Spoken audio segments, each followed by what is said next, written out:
والصلاة والسلام على سيد الأبرار أعوذ بالله السميع العليم من الشيطان الرجيم بسم الله الرحمن الرحيم هو الذي أرسل رسوله بالهدى ودين الحق ليظهره على الدين كله وَكَفَى بِاللَّهِ شَهِيدًا۔ حضرات، آج کی یہ کانفرنس سیرت شاف محشر کے نام کے ساتھ منعقد کی گئی ہے۔ صدیاں بیتی، جو لوگ لکھنا جانتے ہیں انہوں نے اپنے قلم کے ذریعے، اور جن لوگوں کو اللہ رب العزت نے قوت گویائی بخشی ہے انہوں نے اپنی زبان کے ذریعے سیرت شاف محشر کے عنوان پہ اتنا لکھا اور اتنا بولا گیا کہ لائبریریوں کے انبار لگ سکتے ہیں، بڑی بڑی بلڈنگیں اس سے بھر سکتی ہیں، بلکہ یوں کہنا کہ سیرت شاف محشر کے ایک ایک پہلو پہ اتنا لکھا گیا کہ اسے شمار نہیں کیا جا سکتا۔ جس نے لکھا اس نے بھی کبھی یہ نہیں کہا، اور جس نے بیان کیا اس نے بھی کبھی یہ نہ بولا کہ میں نے سیرت طیبہ کو بیان کرنے کا یا سیرت طیبہ کے کسی پہلو پہ لکھنے کا حق ادا کر دیا ہے۔ ہر ایک کی خواہش، ہر ایک کی مرضی، منشا اور کوشش یہ ہے کہ شاید میری زبان سے کچھ ایسے الفاظ ادا ہو جائیں یا میرے قلم کے ذریعہ سے کوئی ایسے الفاظ لکھے جائیں کہ جو اللہ کو پسند آ جائیں اور ہماری دنیا و آخرت بہتر ہو جائے، وگرنہ ایسا دنیا میں کون ہے جو یہ کہے کہ میں نے سیرت طیبہ کو لکھنے کا حق ادا کر دیا یا میں نے سیرت طیبہ کے کسی ایک پہلو پہ بولنے کا حق ادا کر دیا۔ یہ فقط کانفرنسیں، یہ پروگرام، یہ تقریریں، یہ ہمارا اور آپ کا مل کر بیٹھنا اسی سلسلے کی کڑی ہے کہ ہمارا یہاں بیٹھنا ہمارے رب کو منظور ہو جائے، وگرنہ جس پاک نبی کے نام پہ آج کا یہ پروگرام منعقد کیا گیا ہے ان کی سیرت کے تو کیا کہنے کہ دنیا کے اندر ہر بندہ کسی نہ کسی وجہ سے کسی کو لائک کرتا ہے، کسی کو پسند کرتا ہے، اور اس کے عوض اس کی پسندیدگی کی وجہ پوچھی جائے تو وہ یہ کہے گا کہ میں فلاں کو آئیڈیل سمجھتا ہوں اس لیے کہ اس کے اندر یہ خوبی ہے، اس خوبی کی وجہ سے۔ اور ظاہر سی بات ہے کہ کوئی کسی کو پسند کرے گا کسی خوبی کی وجہ سے، کسی خامی کی وجہ سے تو نہیں۔ کسی کے ساتھ محبت کا، عقیدت کا جذبہ رکھے گا تو اس کے اندر کوئی خوبی دیکھے گا۔ ہم یہ کہیں گے اور پورے وثوق اور اعتماد کے ساتھ کہ بھائی ہم نے جس پاک ہستی کو کے ساتھ عقیدت رکھی ہے، جنہیں ہم نے اپنا آئیڈیل سمجھا ہے، کائنات کے اندر کسی کے اندر کوئی خوبی بھی ہوگی، خامی بھی ہوگی، ہم نے جسے اپنا قائد، اپنا راہبر اور جس کے ساتھ عقیدت ہے، احترام ہے، ان کے اندر خامی نام کی چیز ہی نہیں ہے۔ کوئی خوبصورتی کی بات کرے، کوئی سیرت کی بات کرے، کوئی کردار کی بات کرے، کوئی اخلاق کی بات کرے، تو ہم یہ کہیں گے کہ صورت میں سب سے اعلیٰ، سیرت میں بھی سب سے اعلیٰ، کردار میں بھی سب سے اعلیٰ، اور ایسا کردار کہ جس کے بارے میں اپنے جن کے اندر انسان کا بچپنا گزرا ہو، وہ لوگ خوبیوں سے بھی واقف ہیں، خامیوں سے بھی واقف ہیں۔ ہمارے یہاں علماء کرام کسی مسجد کے اندر امامت کی ذمہ داری ان کو سونپ دی جائے نا، تو اسی مسجد کے ایک دو نمازی ایسے ہوں گے، ہر مسجد کے اندر ایسے ہوتے ہیں، ایک دو نمازی ایسے ضرور ہوں گے جن کی ذمہ داری وہ سمجھ لیں گے کسی نے لگائی ہے یا نہیں، کہ انہوں نے اپنے امام صاحب کی، اپنے خطیب کی خامیاں تلاش کرنی بلا وجہ کی۔ اب آپ مجھے یہ بتائیں کہ ہم نے جس پاک نبی کا کلمہ پڑھا ہے، ان کی ولادت مکہ معظمہ میں، بچپنا مکہ معظمہ میں، بچپن سے لے کر جوانی، جوانی کے بعد عمر کا ڈھلنا، اور 40 سال کے بعد نبوت کا آنا، پہلی وحی کا آنا، پھر امام کائنات صلی اللہ علیہ وسلم صفا پہ کھڑے ہوں اور یہ اعلان کریں کہ میں پہاڑ کی چوٹی پہ کھڑا ہوں، اور جو کچھ پہاڑ کی اوٹ سے میں دیکھ رہا ہوں آپ لوگ نہیں دیکھ رہے۔ اگر میں کہوں کہ آپ کے اوپر ایک لشکر آ رہا ہے جو آپ پہ حملہ آور ہوگا، آپ کو قتل کر دے گا، گھروں کو لوٹ لے گا، آپ کے بچوں کو غلام بنا لے گا، تمہاری عورتوں کو لونڈیاں بنا لے گا، تو میری بات پہ یقین کر لو گے؟ ان لوگوں کے الفاظ ہوں کہ ہم نے کبھی مذاق میں آپ کی زبان سے جھوٹ نہیں سنا، کبھی مذاق میں بھی۔ پھر آپ کا فرمانا کہ قولوا لا الہ الا اللہ، پھر اگر اس بات کی تصدیق کرتے ہو، اگر یہ سمجھتے ہو کہ میری بات میں کبھی مذاق میں بھی جھوٹ کا شائبہ تک نہیں ہے، تو پھر یہ کہو کہ اس کے سوا کوئی الہ نہیں ہے، اس کے سوا کوئی حاجت روا نہیں ہے، اس کے سوا کوئی بیماری سے شفا دینے والا نہیں ہے، اس کے سوا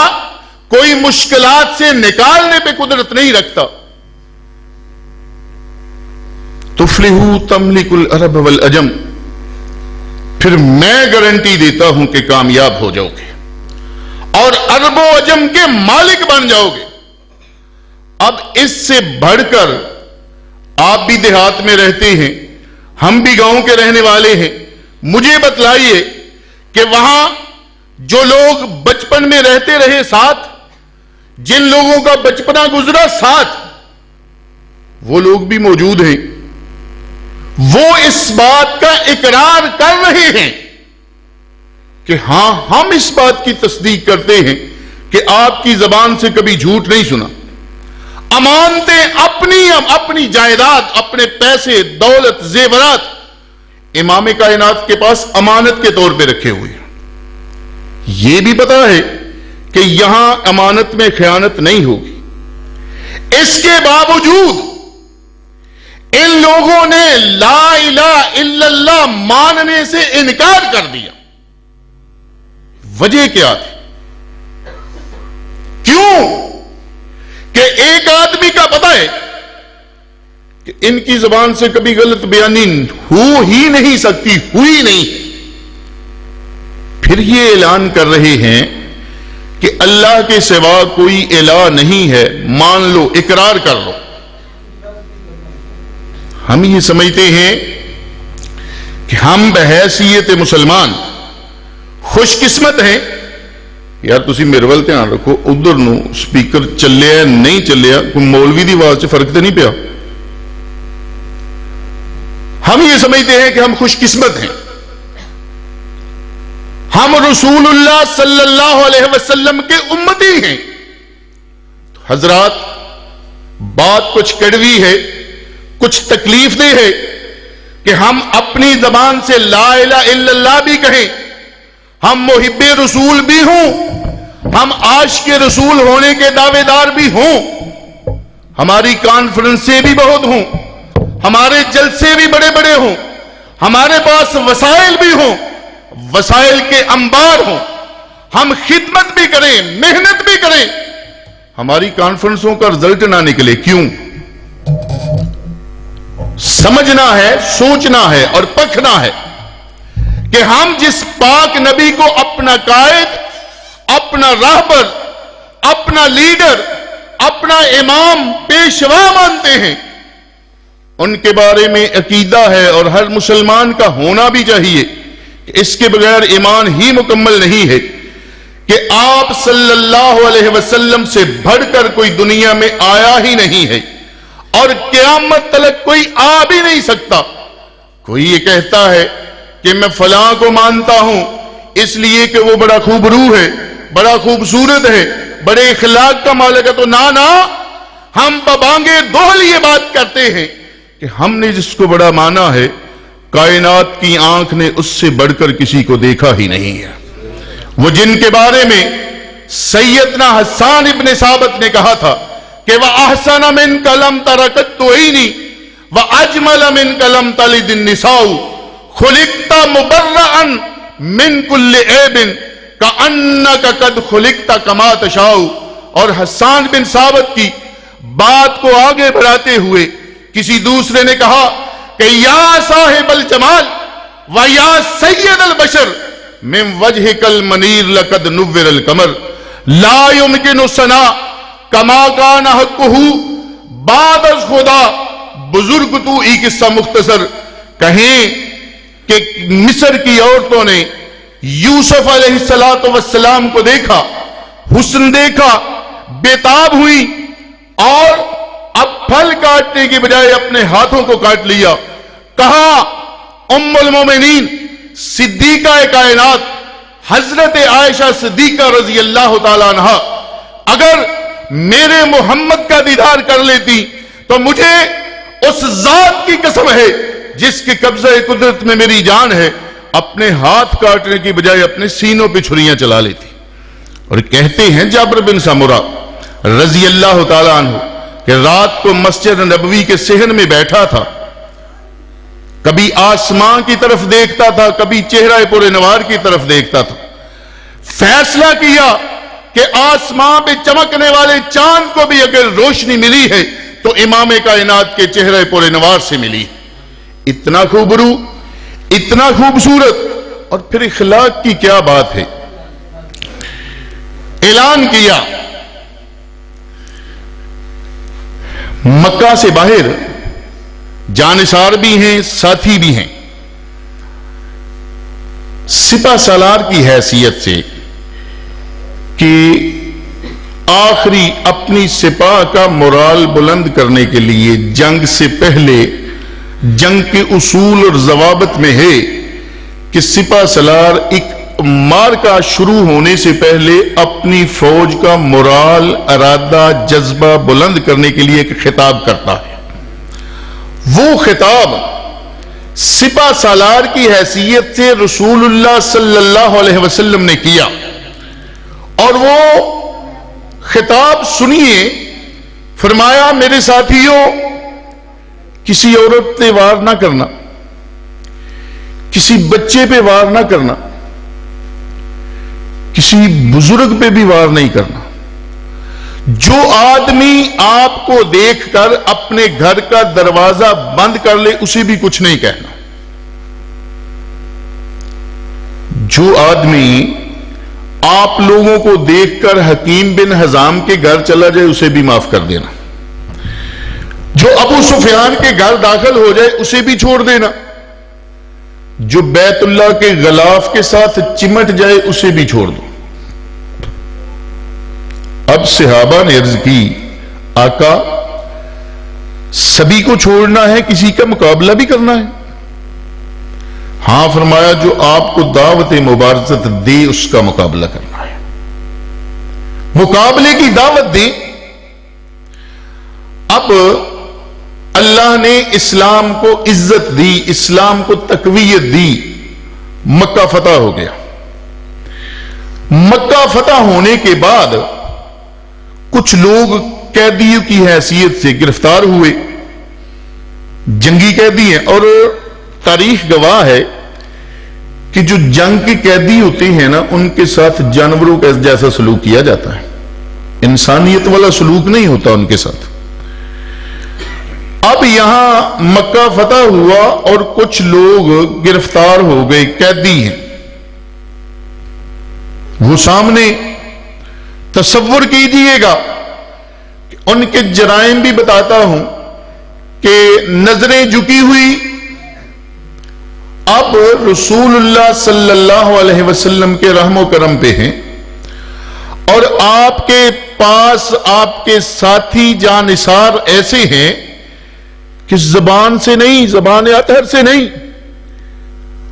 ہاتھ کے اشارے سے بھی نہیں، صرف آنکھ کا ہلکا سا اشارہ مل جائے اور ان کی گردنیں ہوں سرور کائنات کے قدم مبارک،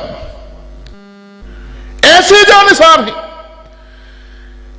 اب ہوا یہ، پوچھا کیا امید رکھتے ہو، کیا توقعات وابستہ ہیں؟ تو کہنے لگے نظریں جھکی ہوئی، ہوا کریم ابن کریم ابن کریم۔ اور یہ لوگ جن کی نظریں جھکی ہیں، جو قیدی ہیں، ان کے جرائم، ان لوگوں کے اندر ایک حبار بن اسود نام کا آدمی ہے۔ حبار بن اسود کا جرم یہ ہے کہ اس نے اللہ کے رسول کی بیٹی سیدہ زینب رضی اللہ تعالی عنہا، حضرت فاطمہ الزہرا کی بڑی بہن سیدہ زینب، مکہ سے مدینہ ہجرت کے لیے نکلی، وہ اونٹ پہ سوار تھی، اور جب وہ ہجرت کے ارادہ سے نکلی تھی، اونٹ پہ سوار تھی، تب ان کے پیٹ میں بچہ تھا۔ اس حبار بن اسود نامی آدمی نے نیزے سے ان پہ وار کیا، نیزے کا وار، جس کی وجہ سے سیدہ زینب زخمی ہوئی، ان کا حمل بھی ساقط ہو گیا، اور 1 مہینہ بیمار رہنے کے بعد دنیا سے رخصت ہو گئی۔ اب یہ فوت ہونے والی وقت کے سپہ سالار کی لختے جگر ہے، بیٹی ہے، یہ حبار بن اسود سامنے، ان میں وحشی بن حرب بھی ہے، وحشی جس نے امام کائنات صلی اللہ علیہ وسلم کے سکے چچا کو شہید کیا تھا، سید الشہداء حضرت حمزہ رضی اللہ تعالیٰ عنہ۔ ان کے اندر ایک عورت ہے، ہندا نام ہے اس کا، اور ہندا نے پتہ کیا ہے اس کا جرم، کہ اس نے سید الشہداء کے جسم کے اعضاء کو کاٹ کر اپنے گلے کا ہار بنایا تھا۔ اس ہندا نے سیدنا حمزہ کا جگر اور کلیجہ اپنے دانتوں سے چبایا تھا۔ حضرت حمزہ کی سر کی کھوپڑی میں شراب پی تھی، وہ ہندا بھی سامنے موجود ہے۔ اللہ کے نبی صلی اللہ علیہ وسلم نے ان کی طرف دیکھا، ان کے الفاظ کو سنا، ہوا کریم ابن کریم ابن کریم، فرمایا لا تثریب علیکم اليوم، جاؤ آج کے بعد تم سب آزاد ہو، کوئی سرزنش نہیں ہے۔ اس سے بڑھ کر اخلاق کسی کا بتلا سکتے ہو؟ ان سے بڑھ کر کسی کا کردار دکھا سکتے ہو؟ قیامت آ سکتی ہے، امام کائنات سے بڑھ کر بلند کردار اور بلند اخلاق کا مالک نہیں آ سکتا، اور یہ ہمارا ایمان ہے۔ یہ آج کے اس پروگرام کا لب لباب سمجھ لیں کہ ہم سیرت کو بیان کرتے ہیں، اخلاق کو بیان کرتے ہیں، کردار کو بیان کرتے ہیں، امام کائنات کی بہادری کو بیان کرتے ہیں، عفو و درگزر کو بیان کرتے ہیں، ہم چال چلن سے لے کر امانت و دیانت تک، اخلاق تک سب کچھ بیان کرتے ہیں، لیکن حالات اس کے برعکس ہیں، اس کے برعکس ہیں۔ پچھلے سال اسی مسجد میں نے آپ حضرات سے کچھ گزارشات کی تھی کہ آپ نے وعدہ کرنا ہے، کوئی مشکل وعدہ نہیں لیا تھا، آپ کو شاید یاد ہے یا نہیں، مجھے یاد ہے، میں نے یہ وعدہ لیا تھا کہ آج اس پروگرام میں بیٹھ کر وعدہ کر لیں کہ ہم نے کبھی مرد حضرات کی شلوار ٹخنوں سے نیچے نہیں ہوگی۔ کتنے ایسے ساتھی ہیں جنہوں نے اللہ کے اس نبی کی اس سنت پہ عمل کیا؟ ہم نے یہ کہا تھا کہ آپ عہد کر لیں کہ اللہ کے نبی کی جس سنت کا پتہ چل جائے ہم نے اس پہ عمل کرنا ہے۔ کانفرنس کا، سیرت کے عنوان پہ کانفرنس کا انعقاد کرنے کا مقصد تو یہی ہے نا کہ ہمیں اللہ کے نبی کی سنتوں کا علم ہو اور ہم رسول اللہ کی سنتوں پہ عمل کریں، ہم عمل کریں، ہماری دنیا بھی بہتر ہو، ہماری آخرت بھی اللہ بہتر کر دے۔ اب ہمارا یہ ایمان ہے، آپ سب کا بھی، کہ ہم اللہ کے رسول کے طریقے کے مطابق اگر زندگی بسر کرتے ہیں تو پھر ہماری زندگی ٹھیک ہے۔ کیوں جی؟ آپ کا بھی یقین اسی بات پہ ہے کہ ہماری کامیابی اللہ کے نبی کے بتائے ہوئے طریقے کے مطابق اگر ہوگی تو پھر ہم دنیا میں بھی عزت والے ہیں، احترام والے ہیں، محترم ہیں، اور کل قیامت والے دن اللہ کے دربار میں بھی کامیاب ہو سکتے ہیں۔ سارے پروگرام کا لب لباب یہ ہے، آپ یہ وعدہ کرتے ہیں کہ آج کے بعد ہمیں اللہ کے رسول صلی اللہ علیہ وسلم کی جس سنت کا، جس عمل کا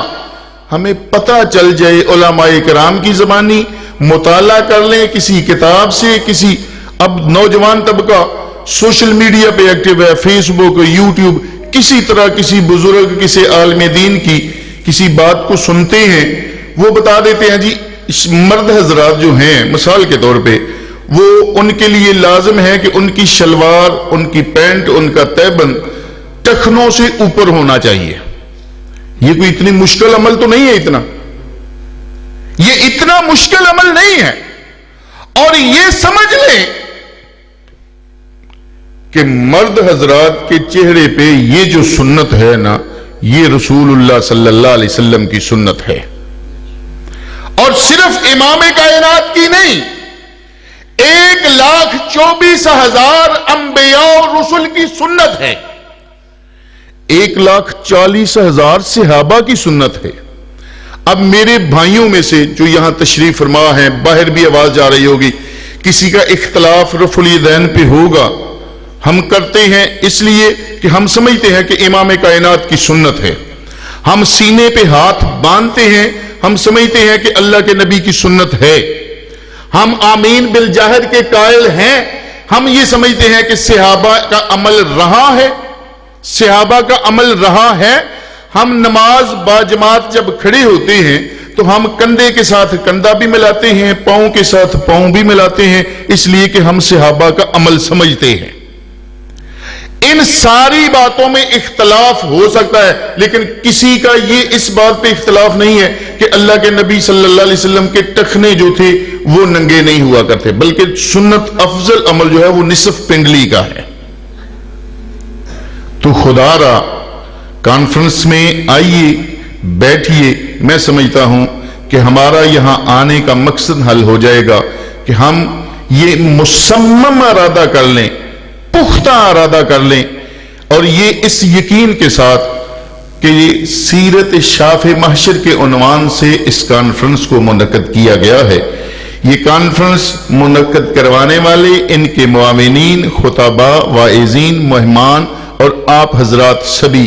ان سبھی کی کامیابی اور مقصد جو ہے وہ اگر حل ہو سکتا ہے تو اسی شکل میں کہ ہم اپنے ہی دل میں عہد کر لیں، اپنے ہی دل سے وعدہ کر لیں اپنے رب کو گواہ بنا کر اللہ کے گھر میں بیٹھ کر کہ ہم نے کوشش کرنی ہے سیرت طیبہ کو اپنانے کی. اور یاد رکھیے اللہ کا قرآن کہتا ہے لَقَدْ كَانَ لَكُمْ فِي رَسُولِ اللَّهِ أُسْوَةٌ حَسَنَةٌ کہ رسول اللہ آپ کے لیے رول ماڈل ہیں، آپ ہمارے آئیڈیل ہیں. ان کے بغیر ہمارا کوئی عمل اللہ کے ہاں قابل قبول نہیں ہے. میں امام مالک رحمۃ اللہ علیہ کہ ایک بات چھوٹی سی آپ کے ساتھ آپ کے گوش گزار کر کے اجازت چاہوں گا کہ امام مالک رحمۃ اللہ علیہ بزرگ ہیں، محدث ہیں. ان سے کسی نے پوچھا تو وہ کہتے تھے کہ ایک آدمی ظہر کی نماز پڑھ کے نوافل ادا کرتا ہے، نفل پڑھ رہا ہے،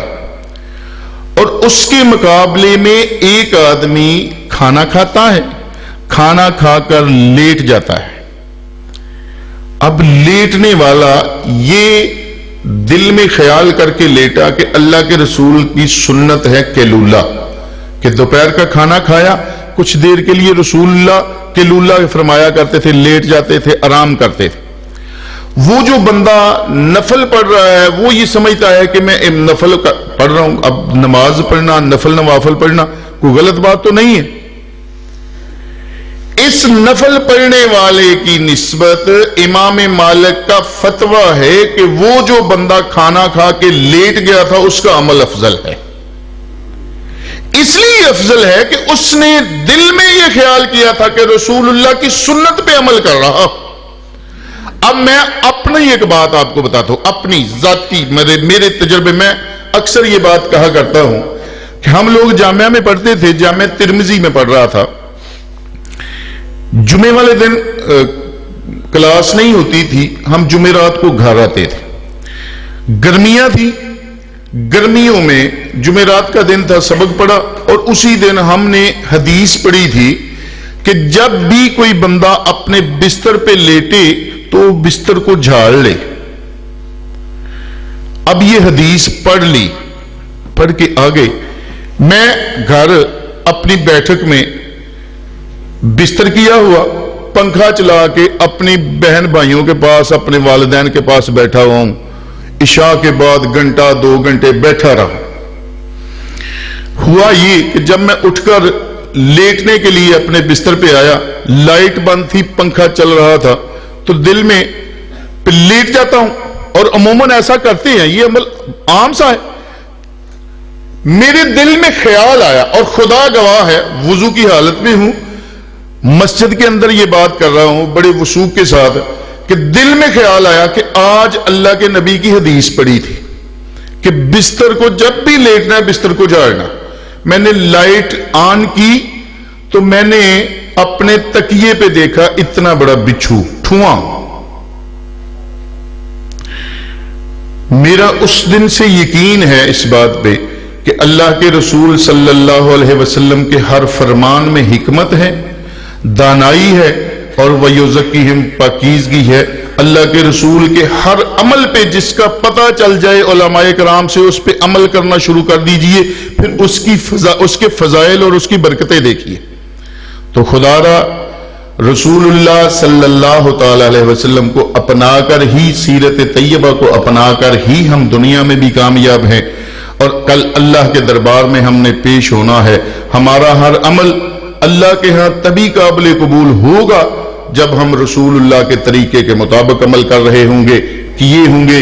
تو پھر کامیابی ہے. اللہ رب العزت سے دعا ہے کہ مالک کائنات صحیح معنوں میں اسلام کا خادم بن کر زندگی بسر کرنے کی توفیق عطا فرمائے. سبحانک اللہم و بحمدک، اشہد ان لا الہ الا انت، استغفرک و اتوب الیک.